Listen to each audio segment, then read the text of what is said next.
नमस्कार। लक्ष्मण धारा education platform में आप सभी का स्वागत है। मैं हूं लक्ष्मण चौधरी और आप देख रहे हैं लक्ष्मण धारा एजुकेशन प्लेटफॉर्म। प्यारे साथियों, अपन एनसीईआरटी की सीरीज के संदर्भ में बातचीत कर रहे थे और लास्ट वीडियो के अंदर अपन ने आपकी क्लास 6 के अध्याय 2 के अंदर अपन ने जो आपके एमसीक्यू क्वेश्चन थे उनके बारे में बातचीत की थी।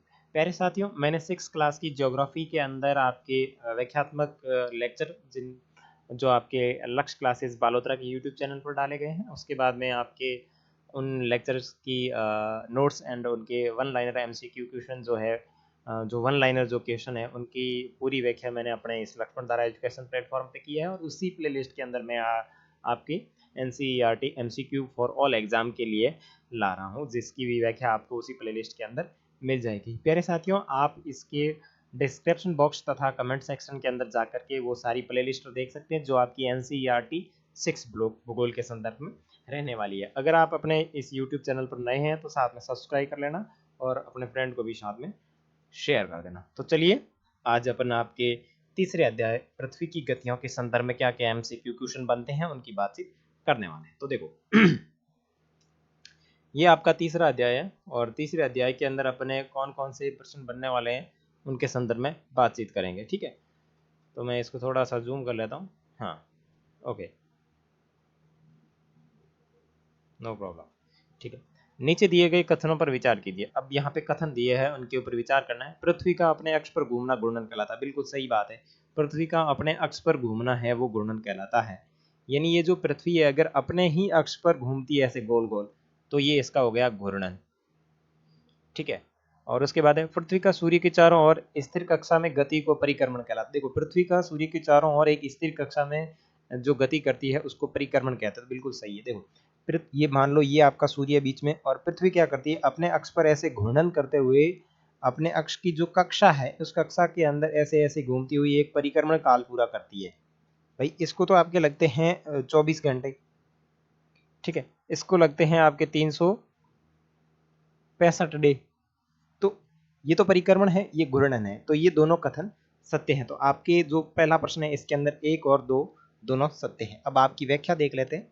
पृथ्वी अपने अक्ष पर निरंतर घूमती रहती है और लगभग 24 घंटे में एक चक्कर पूरा करती है और घूर्णन गति जो होती है इसको ही आपकी दैनिक गति कहा जाता है। ये जो घूर्णन गति होती है इसको कहते हैं दैनिक गति।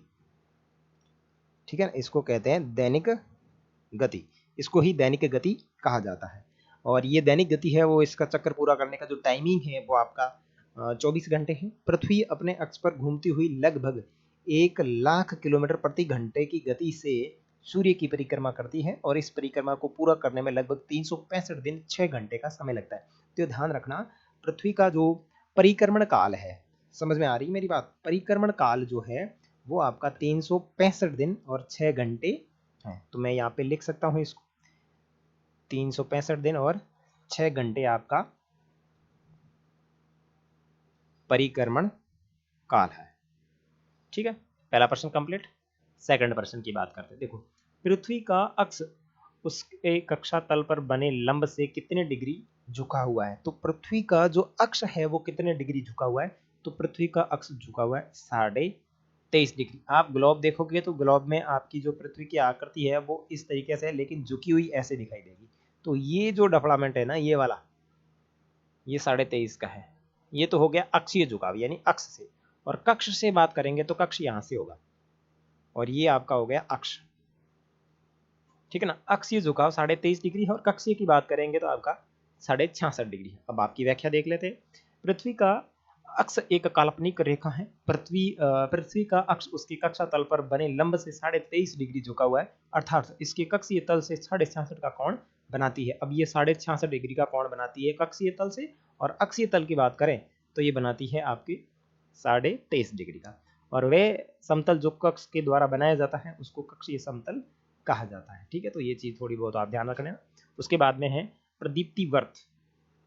प्रदीप्ति वर्त ये आपके जो रीट का एग्जाम हुआ था ना,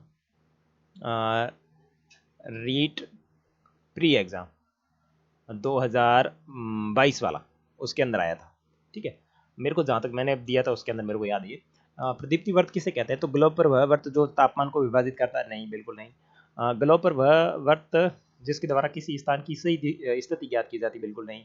ग्लोब पर वह वर्त जो दिन रात को विभाजित करता है, यानी ग्लोब पर वह वर्त जो दिन रात को विभाजित करता है उसको प्रदीप्ति वर्त कहते हैं। इनमें से कोई नहीं, तो आपका सी राइट होगा। और व्याख्या में भी यही दे रखा है कि पृथ्वी सूर्य से प्रकाश प्राप्त करती है, आप सबको पता है, और पृथ्वी का आकार गोले के समान है, इसलिए एक समय में सिर्फ आधे ही भाग पर ही रोशनी प्राप्त होती है। और ग्लोब पर वह वर्त जिसके ऊपर प्रकाश पड़ता है वो दिन कहलाता है, और जिसके ऊपर प्रकाश नहीं पड़ता है वो आपकी रात कहलाती है, उसे प्रदीप्ति वर्त कहा जाता है। तो ये इस तरीके से गोल हो गया। और इस तरीके से जो होता है भाई, जैसे यहाँ पे सूर्य इधर किरण आएगी तो ये आपका भाग दिन वाला हो गया, और इस तरफ किरण नहीं जाएगी तो रात हो गया।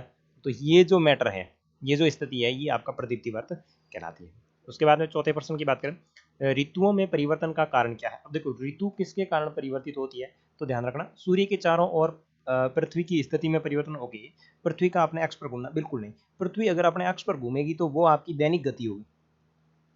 कैसी गति होगी, दैनिक गति। तो दैनिक गति से कोई आपका ऋतु परिवर्तन नहीं होता। दैनिक गति से तो आपके बनते हैं दिन रात। भाई 24 घंटे में क्या बनते हैं, दिन रात ही बनते हैं, तो वो चीजें। और चंद्रमा का पृथ्वी के चंद्रमा से कोई लेना देना नहीं। तो पीछे आपके पास में ऑप्शन बच गया क्या, ओनली फॉर ये। और सूर्य के चारों ओर पृथ्वी की स्थिति में परिवर्तन होता है। देखो, पृथ्वी का आकार गोल नहीं होकर के अंडाकार है। कहीं जब पृथ्वी परिक्रमण करेगी तो कहीं पे सूर्य के नजदीक होगी, कहीं से दूर होगी, कहीं पे केवल कम सूर्य की किरणें पड़ेगी। तो ऐसी जो स्थिति होगी उसको क्या कहते हैं, उसको कहते हैं आपका परिक्रमण। क्या कहते हैं, परिक्रमण, उसको कहते हैं आपका परिक्रमण कहते हैं। तो परिक्रमण कहने के कारण आपकी जो यहाँ पे सही हो जाएगा वो हो जाएगा ए वाला ऑप्शन। क्या ऑप्शन सही हो जाएगा, ए वाला ऑप्शन सही हो जाएगा। और यहाँ की व्याख्या भी क्या दे रखी है, एक वर्ष को गर्मी, सर्दी, बसंत एवं शरद ऋतुओं में बांटा जाता है। ऋतुओं में परिवर्तन सूर्य के चारों ओर पृथ्वी की स्थिति में परिवर्तन के कारण होता है। और ये जो स्थिति होती है इसको बोलता है परिक्रमण। परिक्रमण काल, जो 365 डे और 6 घंटे में होता है। ठीक है, इधर आ जाओ। पृथ्वी को अपने अक्ष पर घूर्णन करने के कारण दिन रात की गति मिलती है। तो ये समझ गए होंगे, तो पॉइंट थोड़ा सही नहीं है। देखो, पृथ्वी अगर अपने अक्ष पर घूम रही है और वो घूर्णन कर रही है तो उससे जो बनने वाली स्थिति होगी वो आपका होगा दिन रात। वो कैसी स्थिति बनेगी, वो बनेगी दिन और रात की स्थिति। ठीक है, नेक्स्ट, 21 जून को सूर्य का उत्तरी गोलार्ध सूर्य की तरफ झुका हुआ होता है और सूर्य की किरणें कर्क रेखा पर सीधी पड़ती है और इसके परिणाम स्वरूप ऊष्मा अधिक प्राप्त होती है। और इन क्षेत्रों में सबसे लंबा दिन तथा सबसे छोटी रातें होती है। पृथ्वी की इस अवस्था को क्या कहते हैं, देखो, पृथ्वी की इस अवस्था को कहते हैं उत्तरायणांत। क्या कहते हैं, पृथ्वी की इस अवस्था को कहा जाता है उत्तरायणांत, क्योंकि उत्तरी गोलार्ध के अंदर है तो उत्तरायणांत होगा। और इसकी जो व्याख्यात्मक वीडियो जिसके अंदर ये पूरी चीज समझाई हुई है वो देखने के लिए आप नीचे लिंक दिया हुआ है, व्याख्या बेसिक्स क्लास ज्योग्राफी की व्याख्यात्मक वीडियो, तो आप वहां से देख सकते हैं। और ये लिंक आपको कमेंट सेक्शन तथा और अबाउट सेक्शन के अंदर मिल जाएगा। ठीक है, आगे देखो इसकी व्याख्या। 21 जून को उत्तरी गोलार्ध सूर्य की तरफ झुका हुआ होता है जिससे सूर्य की किरणें कर्क रेखा पर सीधी पड़ती है। और उत्तरी ध्रुव सूर्य की तरफ झुका हुआ होता है तथा उत्तरी ध्रुव जो रेखा के बाद वाले भाग में लगभग 6 महीने लगातार दिन रहता है और 6 महीने रात होती है। तो ये तो आप जानते होंगे। चूंकि उत्तरी गोलार्ध के बहुत बड़े भाग में सूर्य की रोशनी प्राप्त होती है, इसलिए विषुवत के उत्तरी भाग में गर्मी का मौसम ज़्यादा होता है और दक्षिण भाग में सर्दी का मौसम होता है, क्योंकि उसमें थोड़ी ये उष्मा है वो कम प्राप्त होती है। और पृथ्वी की इस अवस्था को उत्तरायणांत कहते हैं। और वैसे ही ये वापस दक्षिण में चला जाएगा तो दक्षिण अयनांत हो जाएगा। ठीक है, नेक्स्ट बात करें 6 नंबर का जो क्वेश्चन है। 6 नंबर का जो क्वेश्चन है वो आपका क्या कह रहा है, दक्षिणी अयनांत के संदर्भ में नीचे दिए गए कथन पर विचार कीजिए। दक्षिणी ध्रुव सूर्य की ओर झुका हुआ है। दक्षिणी अयनांत के संदर्भ में कौन कौन सी चीजें आएगी, तो दक्षिण जब अयनांत होगा तो दक्षिणी ध्रुव सूर्य के और झुका हुआ होता है। ठीक है, सूर्य की किरणें मकर रेखा पर सीधी पड़ेगी, बिल्कुल भाई, जैसे उत्तरी अयनांत में होता है वैसी वैसी। दक्षिणी गोलार्ध पर छोटे दिन एवं बड़ी, नहीं, ये उल्टा हो जाएगा। दक्षिणी गोलार्ध पर क्या होगा, दिन होंगे वो बड़े होंगे, रातें हो वो छोटी होगी, और रात है वो क्या हो जाएगी, छोटी। ये चीज हो जाएगी। ठीक है ना, तो कथनों में से कौन से कथन सत्य है, तो आपका 1 और 2 सत्य। अब आगे व्याख्या देख लीजिए। 22 दिसंबर को दक्षिणी ध्रुव का सूर्य की ओर झुके होने के कारण मकर रेखा पर सूर्य की किरणें सीधी पड़ती है। चूंकि सूर्य की किरणें मकर रेखा पर लंबवत पड़ती है, इसलिए दक्षिणी गोलार्ध के बहुत बड़े भाग में प्रकाश होता है, इसलिए दक्षिणी गोलार्ध में लंबे दिन और छोटी रातें होती है और ग्रीष्म ऋतु होती है। ठीक है, और पृथ्वी की इसी अवस्था को क्या कहा जाता है, दक्षिणी अयनांत कहते हैं। तो देखो, दक्षिणी अयनांत और उत्तरी अयनांत आपके दोनों चीजें यहाँ पे आ गई। आपको थोड़ा कंपेयर करके समझना है कि उत्तरी अयनांत क्या होता है और दक्षिणी अयनांत क्या होता है। वैसे आपको इसकी पीडीएफ मिल जाएगी तो आप आराम से वहाँ से देख सकते हैं, ठीक है ना। तो इस अवस्था को आपका दक्षिणी अयनांत कहते हैं। उल्लेखनीय है कि ऑस्ट्रेलिया में ग्रीष्म ऋतु के अंदर क्रिसमस का पर्व मनाया जाता है। तो साथ में ये चीज़ भी थोड़ी याद रख लें कि ऑस्ट्रेलिया के अंदर क्रिसमस का जो पर्व है वो कब मनाया जाता है, तो ये आपके मनाया जाता है ग्रीष्म ऋतु में।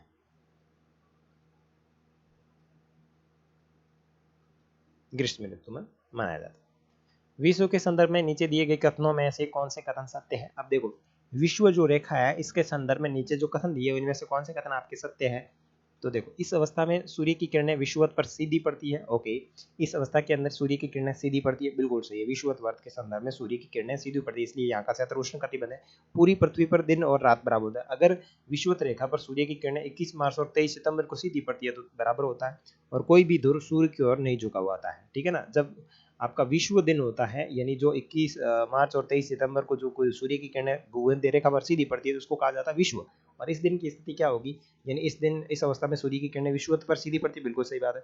पृथ्वी सूर्य पर झुकी हुई जो पर पूरी पृथ्वी पर दिन और रात बराबर होते हैं, बिल्कुल सही बात है। और कोई भी ध्रुव सूर्य की ओर झुका हुआ नहीं होता। जैसे 21 मार्च और आपके सॉरी ये जो है ना बीच में स्थिति थी ना 22 मार्च और 21 जून, ये जो 21 थी ना 21 जून और 22 दिसंबर, इनमें उत्तरी अयनांत और दक्षिणी अयनांत हो रहा था ना, उसी प्रकार यहाँ पे कुछ भी नहीं होता है। इस दिन सारी किरणें हैं वो सीधी पड़ती है और बराबर होता है। तो इसकी एक्सप्लेनेशन व्याख्या देख लीजिए और इसका जो आंसर होगा वो आपका डी होगा, ठीक है ना।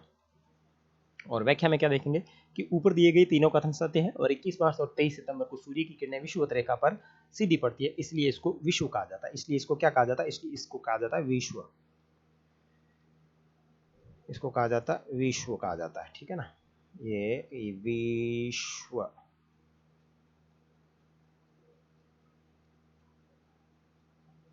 ठीक है, विश्व कहा जाता है। और 23 सितंबर को उत्तरी गोलार्ध में शरद ऋतु होती है जबकि दक्षिण गोलार्ध में बसंत ऋतु होती है और 21 मार्च को स्थिति इसके विपरीत हो जाती है, ठीक है। लीप वर्ष कितने दिनों का होता है, कितने दिन होते हैं, लीप वर्ष तने दिन होते हैं, कितने दिन होता है, ठीक है ना। अधिवर्ष कहा जाता है जिसको, इसमें होते हैं 366 दिन।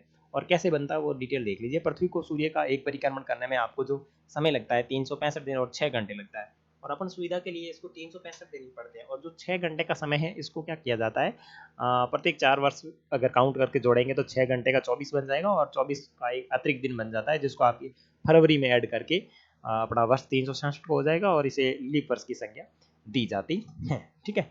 तो ये आपके कुछ 8 प्रश्न थे जो आपके तीसरे अध्याय से संबंधित थे, जिसका नाम क्या था, जिसका नाम था आपका पृथ्वी की प्रमुख गतियां। तो उम्मीद करता हूँ आपको तीसरे अध्याय के जो MCQ क्वेश्चन है वो अच्छे लगे होंगे।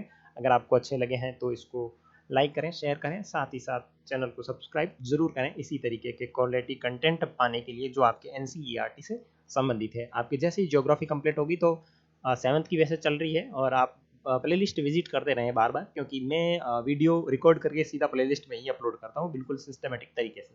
और साथ ही साथ आपको टेलीग्राम का भी लिंक दिया हुआ है अबाउट सेक्शन के अंदर, तो वहाँ से टेलीग्राम ज्वाइन कर ले, क्योंकि आने वाले टाइम में सारी PDF है वो आपके टेलीग्राम पर मिलने वाली मिलेगी, क्योंकि वेबसाइट पे थोड़ा अपलोड करने में दिक्कत होती है। तो अभी तो वेबसाइट भी चल रहा है, फिर मैं आपको टेलीग्राम पे देने का प्रयास करूँगा, तो टेलीग्राम को जरूर ज्वाइन कर लें।